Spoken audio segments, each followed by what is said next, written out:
Hari ini saya akan menyampaikan khotbah firman Tuhan dengan judul Kelakuan orang Kristen yang memalukan Kristus. Kelakuan orang Kristen yang memalukan atau mempermalukan Kristus. Mari kita buka dulu Alkitab kita di 2 Korintus 3 ayat 2.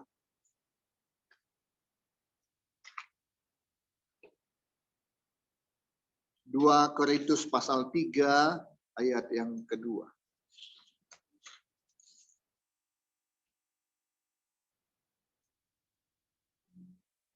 Dua Korintus pasal 3 ayat yang kedua. Kalau sudah dapat, kita akan baca sama-sama. 2 Korintus pasal 3 ayat yang kedua.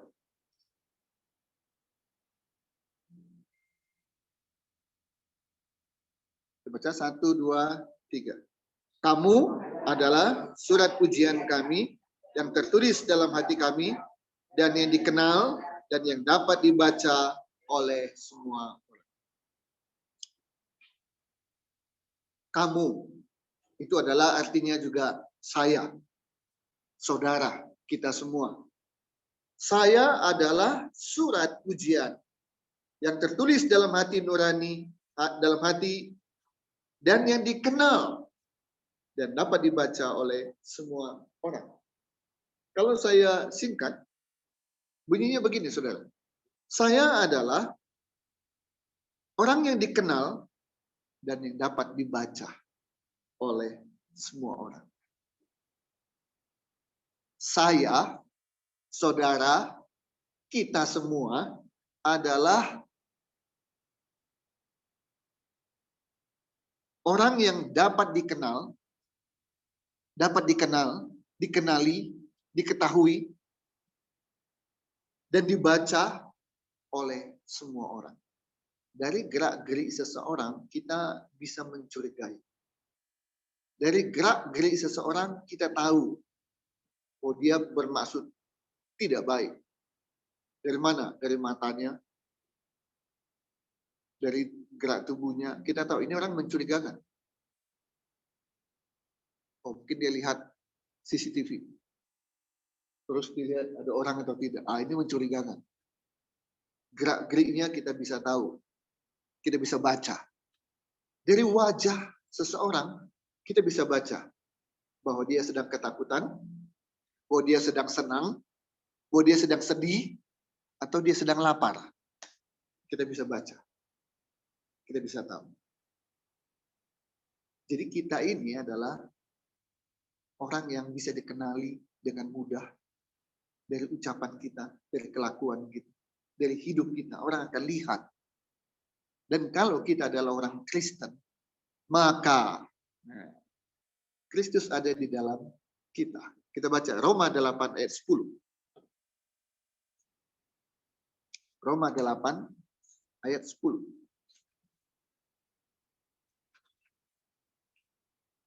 Kalau kita orang Kristen, maka Kristus ada di dalam kita.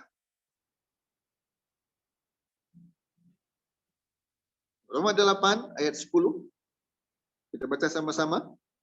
Tetapi jika Kristus ada di dalam kamu, maka tubuh memang mati karena dosa, tetapi roh adalah kehidupan oleh karena kebenaran. Tetapi Kristus ada di dalam kamu. Di dalam siapa? Di dalam kita. Jadi Kristus ada di dalam saya. Maka orang akan lihat seorang Yunus itu bukan hanya seorang Yunus saja, tapi Kristus yang ada di dalam Yunus. Lewi dan Yosua tidak bisa dilihat orang hanya sebagai mereka saja. Bagaimana sepak terjang mereka, bagaimana kelakuan mereka, bagaimana kehidupan mereka, tidak bisa dilihat orang hanya mereka saja. Tapi orang akan mengkaitkan dengan siapa? Dengan orang tuanya. Itu anaknya Yunus. Nah, jadi selalu begitu, saudara. dikaitkan dengan keluarga. Itu anak siapa? Itu selalu dikaitkan begitu. Ya. Nah, Kristus ada di dalam kita. Karena itu, mau tidak mau, suka tidak suka, maka orang akan lihat Kristus yang ada di dalam kita. Yuk kita baca lagi Yohanes 14 ayat 20. Yohanes 14 ayat yang 20. Mempertegas bahwa kita ini nggak bisa berdiri sendiri. Kalau kita orang Kristen, ya tidak bisa. Aku adalah aku. Bagaimana aku? Nggak bisa. Yohanes 14 ayat ke-20. Sama-sama kita baca. Yohanes 14 ayat 20. 2, 3. Pada waktu itulah kamu akan tahu bahwa aku di dalam Bapa-Ku dan kamu di dalam aku dan aku di dalam kamu. Jadi gak ada lagi alasan ya saudara ya. Saya adalah saya, Yesus adalah Yesus. Kalau di gereja Yesus adalah dalam saya, di luar gereja aku adalah aku. Gak bisa. Sekali Yesus ada di dalam kita, maka dia hidup di dalam kita, bersama dengan kita, dimanapun dan kapanpun.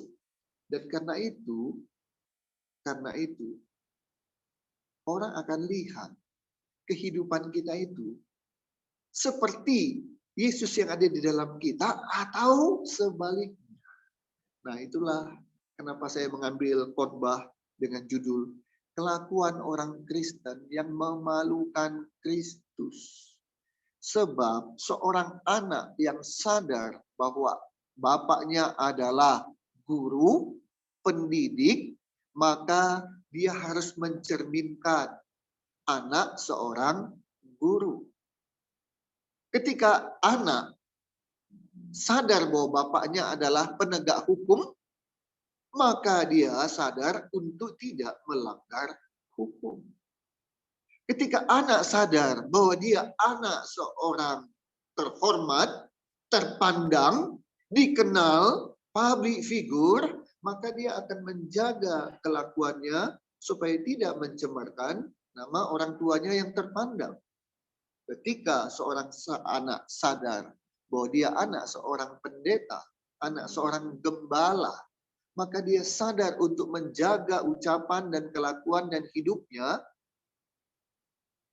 karena bapaknya adalah seorang pendeta dan gembala. Itu hanya sekedar sadar karena ada bapak, ada ibu, ada keluarga. Tapi kita sebagai anak-anak Tuhan, sebagai orang Kristen, telah diselamatkan dengan kematian Yesus. Dia bangkit, dia mengalahkan maut, dia menang. Dia memberikan keselamatan kepada kita. Yesus ada di dalam hidup kita. Maka kita sadar, kelakuan kita jangan mempermalukan nama Kristus yang ada di dalam kita.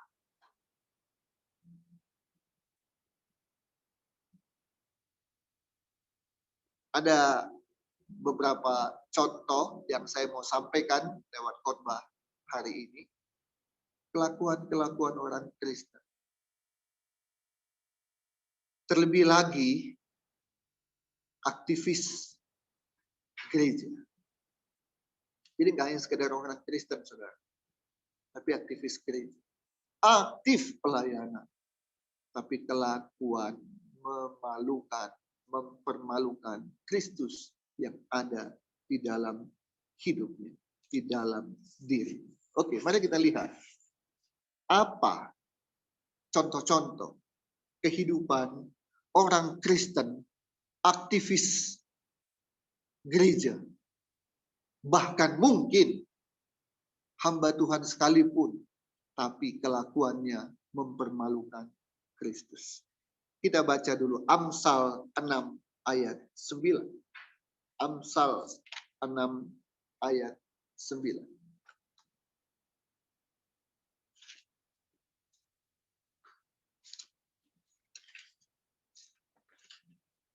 Amsal 6 ayat 9, kelakuan yang pertama yang mempermalukan nama Kristus. Ngaku-ngaku Kristen dan orang tahu dia Kristen.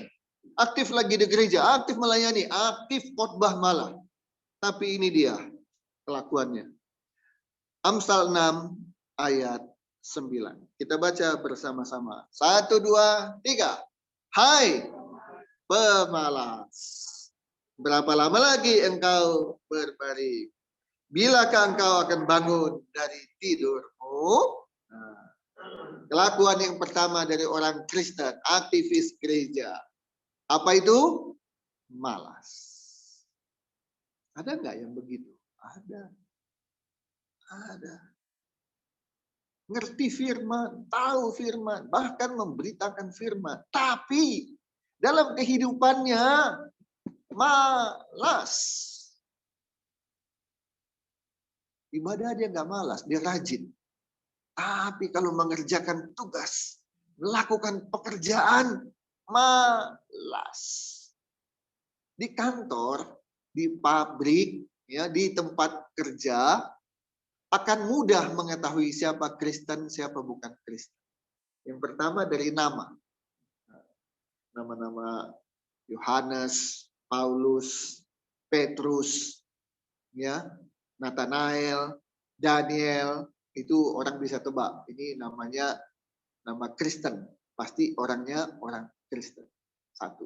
Dari nama bisa ditebak dia agamanya apa. Tanpa perlu ditanya agamamu apa. Nggak usah. Yang kedua, orang Kristen bisa juga dikenal dari apa? Dari aksesoris. Ya. Kalau ada namanya Maria, namanya Ruth, tapi pakai kerudung, pakai jilbab, orang tahu ini kayaknya bukan agama Kristen nih, ya. Nah, tapi namanya mungkin Sinta, namanya mungkin Dewi, tapi pakai kalung salib. Orang langsung mudah menebak. Atau pakai anting salib. Nah, orang mudah menebak. Ini kayaknya orang Kristen. Oke. Dari nama, dari aksesoris, dari pakaian, orang bisa dengan mudah menebak ini Kristen atau ini bukan Kristen. Tapi ada satu lagi, saudara. Harusnya orang bisa menebak apakah dia Kristen atau bukan. Bukan dari nama, bukan dari aksesoris, tapi dari kelakuan. Dari kehidupan. Ya. Saya ingat satu cerita. Seorang anak perempuan buta, rajin ke sekolah minggu. Dan dia dengarkan cerita tentang Alkitab. Khususnya dia dengar cerita tentang Tuhan Yesus.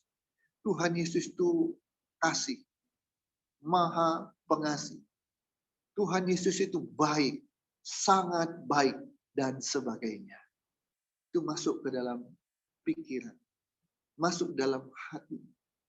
Yesus baik, sangat baik. Dia buta, tidak bisa melihat. Ya, tapi dia bisa merasakan. Nah, setiap hari anak perempuan yang buta ini berjualan buah-buahan. Di antaranya jeruk, apel. Dia apa namanya? Dia gendong. Nah, panggul ke sini kan. Nah, dia gendong. Dia jajakan buah-buah. Ya, mungkin awalnya susah juga orang buta bagaimana jualan, tapi karena sudah terbiasa itu tidak jadi masalah. Nah, suatu ketika dia sedang berjalan, ada orang sedang buru-buru berjalan sehingga menabrak si perempuan muda yang jual buah-buahan. Akibatnya apa? Tempat buah-buahannya jatuh dan buah-buahannya berserakan kemana-mana. Dia kaget dan bingung bagaimana dia dengan mata yang tidak bisa melihat harus mencari satu persatu buah-buahan itu, jeruk ataupun apel. Ya, tidak mudah kan? Pertama dia nggak tahu di mana letaknya. Rabah sana rabah sini seberapa jauh dia bisa merabah. Dalam kebingungan, tiba-tiba ada seseorang yang berkata, "Dek, tunggu, diam aja di situ." Dia kaget, bingung, ada apa? Kok diam di sini? Saya kan mau cari buah-buahan saya. Dia bilang, saya akan bantu kamu untuk mencari. Kamu diam aja di sini, duduk, ya, berdiri atau duduk aja di sini. Saya akan mencari buah-buahan kamu. Nah, kaget tapi dia gembira. Ternyata ada orang yang mau membantu. Dan kemudian berapa lama kemudian terkumpullah buah-buahan itu di dalam keranjang, dalam bakul dan diserahkan kepada si perempuan muda yang buta. Melihat, bukan melihat, karena nggak bisa melihat. Mengalami peristiwa seperti itu. Si perempuan muda ingat cerita sekolah minggu. Tentang apa? Yesus yang baik hati. Maka ketika dia menerima buah-buahannya tanpa jerih payah karena dibantu oleh orang yang mau membantu dan peduli, maka anak perempuan muda ini berkata apa? Dia nggak hanya bilang terima kasih, itu sudah biasa. Tapi dia bertanya, apakah kamu Yesus? Kenapa dia bertanya seperti itu? Karena di dalam pikirannya, yang baik itu siapa? Yesus. Dia nggak bisa melihat. Maka dia bertanya, apakah kamu Yesus? Karena yang dia tahu Yesus adalah baik, sangat baik.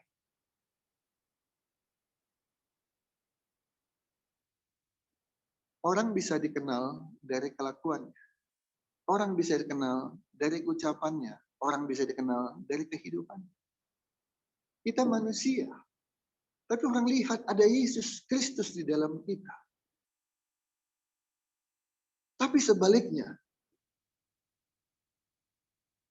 ketika kita berkenalan, atau kita menyatakan, saya Yunus, saya pendeta, saya hamba Tuhan. Terus orang yang kenal saya bilang, hamba Tuhan, pendeta. Nah, itu artinya apa? Dia mau mengatakan, gak cocok. Sependeta kayak gitu? Nah, berarti dia melihat ada sisi-sisi yang jelek, buruk, dan itu nggak cuma sekali, tapi berkali-kali. Sehingga dia merasa nggak cocok. Kamu berkenalkan diri sebagai pendeta, tapi kelakuanmu tidak seperti pendeta. Kurang lebih seperti itu. Ya, ada orang mengaku dia adalah baik, tapi orang bilang, baik. Di mana baiknya? Tapi sebaliknya, ada orang tidak memperkenalkan diri, tapi orang bilang, kamu orang baik. Loh, kok tahu? Ya, dari wajahmu, dari senyummu, dari kata-katamu, dari tingkah lakumu, saya perhatikan, kamu orang baik. Saudara, jangan kelakuan kita di tempat kerja dikenali orang sebagai orang Kristen. Bahkan di tempat kerja ada persekutuan, kita aktif ikut melayani di sana. Tapi di dalam pekerjaan sehari-hari, orang sebel dengan kita. Kenapa? Malas. Selalu cari kesempatan. Untuk ini, untuk itu, istirahat, lari sana, lari sini. Disuruh ini, iya, tapi nggak dikerjakan. Memalukan. Nama-nama Kristen. Aktif dalam pelayanan di gereja, aktif dalam pelayanan di persekutuan di gereja, tapi malas. Itu tidak memuliakan Tuhan, tapi itu mempermalukan nama Tuhan. Itu yang pertama, kelakuan orang Kristen yang memalukan nama Tuhan Yesus. Malas. Yang kedua, yuk kita baca. Yeremia pasal 8. Yeremia pasal 8 dan 23. Jadi ada dua ayat yang kita baca di Yeremia. Yang pertama pasal 8 dulu.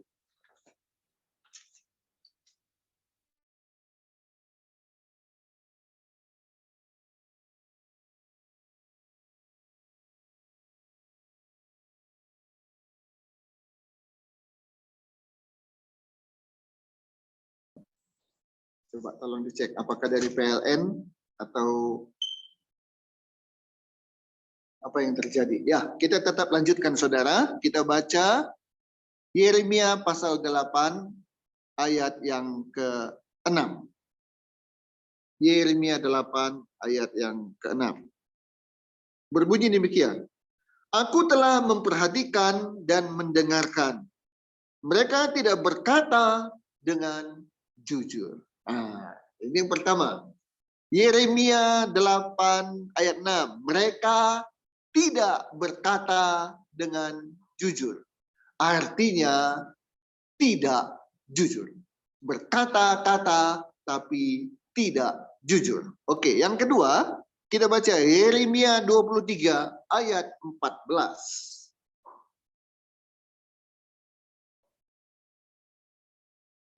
Yeremia 23 ayat 14. Berbunyi demikian. Tetapi di kalangan para nabi Yerusalem, aku melihat ada yang mengerikan. Apa itu? Mereka berzina dan berkelakuan tidak jujur.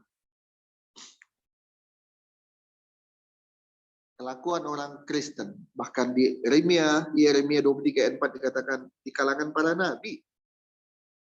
Mengerikan. Ya. Berzina, berkelakuan tidak jujur. Yeremia 8 ayat 6 berkata-kata tidak jujur alias bohong. Padahal kita harus ya atas iya, tidak atas tidak. Tidak boleh lebih dari dan kurang dari itu. Putih harus bilang putih, hitam harus bilang hitam. Manis bilang manis, asam bilang asam. Nggak boleh yang asam jadi manis, manis jadi asam. Harus jujur. Nah, ada orang-orang Kristen yang dalam kehidupannya, dalam pekerjaannya tidak jujur. Ini mempermalukan nama Tuhan. Dan jangan sampai itu terjadi dalam kehidupan kita, saudara. Ya, jangan sampai terjadi. Puji Tuhan, istrinya sudah nyala lagi. Yang pertama adalah kelakuan orang Kristen yang malas. Orang Kristen harus rajin. Bahkan kalau perlu kita yang paling rajin di antara yang lain. Karena kita adalah teladan. Ya, kita ada teladan. Orang harus meneladani kehidupan kita. Tidak cukup hanya rajin, tapi sangat rajin. Dan yang kedua, kelakuan yang mempermalukan nama Yesus adalah tidak jujur. Ngomong tidak jujur. Ngomong tidak bisa dipercaya. Kelakuan tidak jujur. Dalam bekerja tidak jujur. Korupsi. Korupsi waktu, korupsi uang, dan sebagainya. Tidak amanah. Tidak bertanggung jawab. Jangan sampai terjadi dalam kehidupan kita. Supaya kita tidak mempermalukan nama Tuhan. Yang ketiga, saudara, kelakuan orang Kristen yang mempermalukan nama Yesus Kristus adalah ketika dia melanggar hukum. Ada 10 perintah Allah yang tidak boleh dilanggar. Jangan kamu mencuri. Tapi ada orang Kristen yang mencuri. Jangan kamu membunuh. Ada nggak orang Kristen yang membunuh? Ada. Pergilah ke lapas, lembaga pemasyarakatan, atau yang istilah lama penjara. Ada nggak orang Kristen di sana? Ada. Macam-macam pelanggaran yang dilakukan, kejahatan yang dilakukan, tindak pidana yang dilakukan. Dari penggelapan, ada orang Kristen. Penipuan, ada orang Kristen. Pemerkosaan, ada orang Kristen. Pembunuhan, ada orang Kristen. Dengan alasan khilaf lah, macam-macam. Ada. Pelanggaran hukum. Ada nggak orang Kristen yang korupsi? Ada. Macam-macam kejahatan. Nah, pelanggaran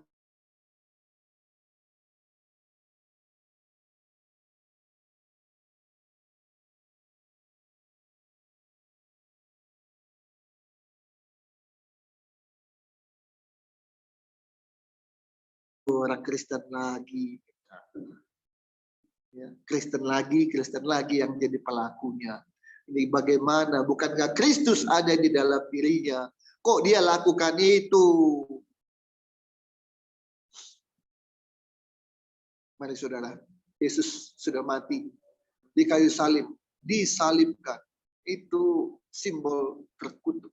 Hanya orang yang terkutuk yang disalibkan. Itu hinaan. Kalau siksaan udah nggak usah diomongin lagi lah. Itu fisik sakit, menderita. Tapi itu hinaan. Itu adalah kutukan. Tuhan Yesus tanggung. Jangan kita buat dia harus menanggung kedua kalinya. Cukup satu kali, saudara. Dengan kita malas, dengan kita tidak jujur, dengan kita melanggar hukum, maka sama dengan kita mempermalukan Kristus. Yang keempat, kelakuan apa yang dilakukan oleh orang Kristen? Oleh anak Tuhan, oleh aktivis gereja. Yaitu, apa yang diucapkan tidak sama dengan apa yang dilakukan. Istilah yang terkenal dengan itu, satu kata apa? Munafik. Ngomong A, kelakuan B. Bilang kasih, tapi jauh dari kasih. Bilang taat, tapi selalu melawan. Bilang menurut, tapi selalu berbeda.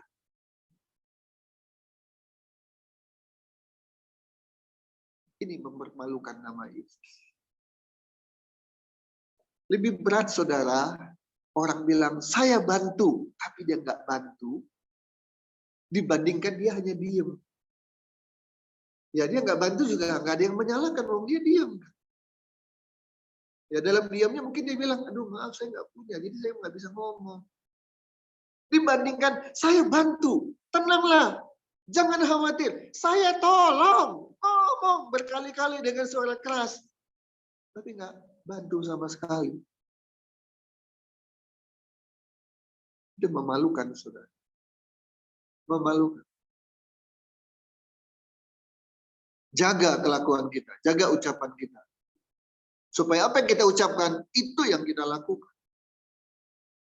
Khususnya bagi hamba-hamba Tuhan, aktivis-aktivis gereja, yang berkesempatan untuk naik mimbar, menyampaikan firman Tuhan. Ini juga terjadi untuk guru-guru sekolah minggu yang mengajarkan firman Tuhan kepada anak-anak sekolah minggu. Hati-hati, jangan engkau hanya bisa mengajar, jangan kita hanya bisa mengajar orang lain, jangan kita hanya bisa khotbah, tapi kita nggak sanggup melaksanakan. Maka saya hormat kepada hamba-hamba Tuhan yang khotbahnya begini. Saya tidak akan pernah khotbah menyampaikan firman Tuhan yang saya sendiri belum bisa lakukan.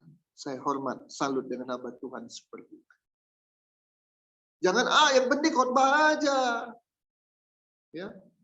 Sama seperti dulu tahun 70 80 70-an rasanya. Di TVRI ada acara. Nama acaranya Psikologi untuk Anda. Nah, itu nama acaranya tahun 70-an. Ya. Ada psikolog yang punya acara di televisi. Nama acaranya Psikologi untuk Anda. Nah, di acara itu seorang psikolog dia memberikan saran-saran, memberikan pendapat, memberikan jalan keluar, memberikan solusi dari sisi psikologi. Dan orang lihat bahwa dia sebagai seorang psikolog kelihatannya ideal. Pengetahuannya, jawaban-jawabannya, segala macam baik sekali, bagus sekali. Di TV. Tapi dalam kehidupan sehari-hari orang lihat kok beda ya tampil di TV dengan kehidupan nyata. Kok beda? Sehingga satu ketika ada orang bertanya begini kepada psikolog ini. Pak, di TV Bapak begitu bagus, begitu baik, begitu sempurna. Tapi Pak, kenapa dalam keadaan nyata Kok nggak kayak gitu Pak ya? Kok Bapak beda di TV dengan keadaan nyata? Bukankah Bapak pengasuh psikologi untuk Anda? Kok beda Pak? Dengan tenang orang ini berkata, Anda tahu apa cara saya? Ya tahu Pak. Apa itu? Psikologi untuk Anda. Nah, untuk siapa? Untuk Anda, bukan untuk saya. Nah, silakan. Sama, firman untuk Anda. Nah, jadi firman untuk Anda. Jangan begini, jangan begitu, harus begini, harus begitu. Untuk siapa? Untuk Anda, bukan untuk saya. Orang bengong. Berarti kamu ngajar itu orang lain, tapi kamu nggak pernah ngajar untuk dirimu sendiri. Untuk Anda itu semua, untuk Anda, bukan untuk saya.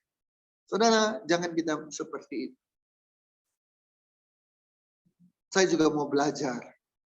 Saya tidak akan sampaikan hal-hal yang saya tidak lakukan. Belum lakukan, saya nggak akan ajarkan itu saudara.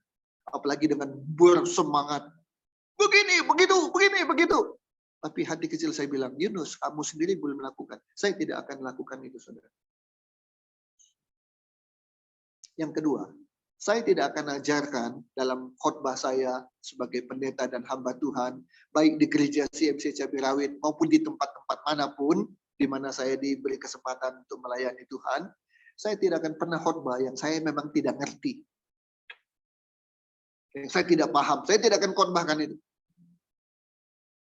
Maka saya mencoba menghindari ketika ada pelayanan dalam bentuk pengajaran, ya, dalam bentuk PA dan sebagainya, yang sebaiknya dilakukan oleh sarjana teologi yang belajar teologi selama 8 semester. Mungkin dia lanjutkan S2, Master Teologi. Dia lanjutkan S3, Doktor Teologi. DTH, DD, PhD, segala macam. Saya lihat di grup ada seminar doktornya 3. Doktor, DR, di belakang DD, PhD 3. PhD atau DTH ya. Depannya DR, DD, DTH atau pokoknya saya lihat 3 gelar doktornya.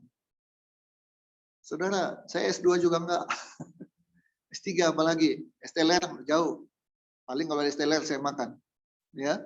Ini doktornya 3. Nah, biarlah mereka aja mengajarkan hal-hal yang sifatnya ya itu pengajaran teologi. Ada pertanyaan saudara. Yesus mati, betul atau tidak? Hah? Yesus mati, meninggal, betul atau tidak? Halo? Ini nggak perlu mikir dulu, mati enggak ya? Yesus mati, betul nggak? Betul. Tapi kemudian 3 hari kemudian dia, nah, itu kan kadang-kadang orang tunggu dulu. Ini gampang-gampang. Yesus mati, betul? Nah, pertanyaannya, waktu Yesus mati, siapa yang mencabut nyawanya? Siapa ya? Bapak yang mencabut nyawanya. Bapak dia Bapak. Jadi dia mencabut nyawanya sendiri. Pertanyaan-pertanyaan seperti itu ajukan kepada teolog biar mereka pikir bagaimana jawabannya. Ya, makanya ada apologetika segala macam. Saya tidak akan masuk dalam khotbah yang saya tidak paham, saudara. Orang bilang Yunus bodoh, Yunus tidak berpengetahuan, tidak jago Alkitab, bukan sarjana teologi. Nggak ada masalah. Tidak ada masalah. Karena memang saya sarjana hukum. Sarjana hukum bukan sarjana teologi. Saya SH, bukan STH. Saya tidak akan khotbahkan yang saya belum lakukan. Dan saya tidak akan khotbahkan yang memang saya belum paham. Nanti saya ngaco. Belum paham, tapi saya khotbahkan. Saya akan khotbahkan apa yang saya tahu, terutama apa yang saya alami di dalam Alkitab ini. Kristus ada di dalam saya. Roh Kudus ada di dalam saya. Itu yang membantu, menuntun, mendukung saya menyampaikan firman ini. Ya, jadi saudara, yang keempat, kelakuan orang Kristen yang bikin malu Tuhan adalah ketika apa yang dia ucapkan tidak sama dengan apa yang dia lakukan. Munafik. Ya, munafik. Salah satu pertimbangan saya kenapa akhirnya saya mau jadi pendeta dan jadi gembala adalah pertimbangan seperti ini, saudara. Dengan jadi pendeta, saya merasa bahwa kehidupan saya bisa jauh lebih baik. Ya, ini pertimbangan saya, saudara. Dengan menjadi seorang pendeta, seorang pendeta bisa begini, bisa begitu, bisa melakukan ini, bisa melakukan itu, bisa mencapai ini, bisa mencapai itu. Ya, tapi bagi saya pribadi, ketika saya berdoa, Tuhan, apakah saya harus menerima menjadi seorang pendeta? Maka pertimbangan saya adalah dengan jadi pendeta, hidup saya jauh lebih baik. Keteladanan saya jauh lebih baik. Kenapa? Sebab kalau saya bukan pendeta, saya akan merasa lebih bebas. Lebih bebas ngomong, lebih bebas berpakaian, lebih bebas berkelakuan, lebih bebas nongkrong di sana sini, lebih bebas. Karena saya seorang Yunus, seorang pengacara. Tapi ketika saya menjadi seorang pendeta, hamba Tuhan dan gembala, maka saya tidak lagi bisa bebas sebebas-bebasnya, sesuka hati saya. Tidak bisa. Sebab saya harus jaga, jangan sampai ada orang bilang, pendeta kok kayak begini. Itu. Begitu ada yang ucapkan itu seperti saya, berarti ada sesuatu yang salah saya lakukan. Nah, itu membuat saya sudah membentengi diri saya. Jangan berkata-kata yang tidak baik, tidak benar. Jangan berkelakuan yang tidak baik dan tidak benar. Karena kamu Yunus, kamu adalah pendeta. Saudara bukan pendeta, tapi mari kita jadikan. Jangan sampai ucapan kita berbeda dengan kelakuan kita. Ya, oke? Nah, saudara, terakhir saya baru lihat ada sebuah video dalam rangka peringatan kematian Yesus kemarin. Ya, ada beberapa tempat, ada beberapa gereja melakukan jalan salib. Ya, di Filipina lebih ini lagi. Yaitu apa? Orang betul-betul disalib, saudara. Ya, itu di Filipina. Ya. Dalam rangkaian jalan salib ada orang berperan sebagai Yesus. Ya, berperan. Ini hanya peran ya, hanya peran. Bukan Yesus benaran. Duri, tidak duri benaran. Cambuk, tidak cambuk benaran. Hanya memerankan saja. Tapi ternyata memerankan Yesus saja pun tidak gampang. Apalagi betul-betul menjadi Kristus yang kelihatan. Di mana Kristus hidup dalam kita. Di mana-mana orang lihat, ya ada Kristus hidup dalam. Lebih sulit lagi. Kenapa? Di dalam video ini, mungkin saudara pernah lihat juga. Nonton juga. Ketika dalam perjalanan, ada tentara Romawi cambuk. Mungkin cambuknya terlalu keras. Sehingga dia merasa sakit. Dan ketika dia merasa sakit, dia lupa. Dia sedang memerankan Yesus. Ketika Yesus yang benar dicambuk sampai kesakitan, berdarah. Apa yang dia lakukan? Dia hanya diam. Dia terima itu. Tapi si orang yang memerankan Yesus, ketika dia merasa dia dicambuk terlalu keras, apa yang dia lakukan? Dia langsung membalas. Sehingga saya juga, maaf ya, ketika saya nonton saya juga ketawa juga gitu ya. Ini Yesus. Kok Yesusnya ngamuk gitu ya. Dia balas. Apa yang kita bisa lihat? Memerankan Yesus tidak gampang. Tidak gampang. Tidak betul-betul bisa menjadi seperti Yesus. Ayo saudara, hidup kita ini adalah hidupnya Kristus. Kristus sudah menyelamatkan kita. Dia hidup di dalam kita. maka kita harus mencerminkan Kristus di dalam kehidupan kita sehari-hari.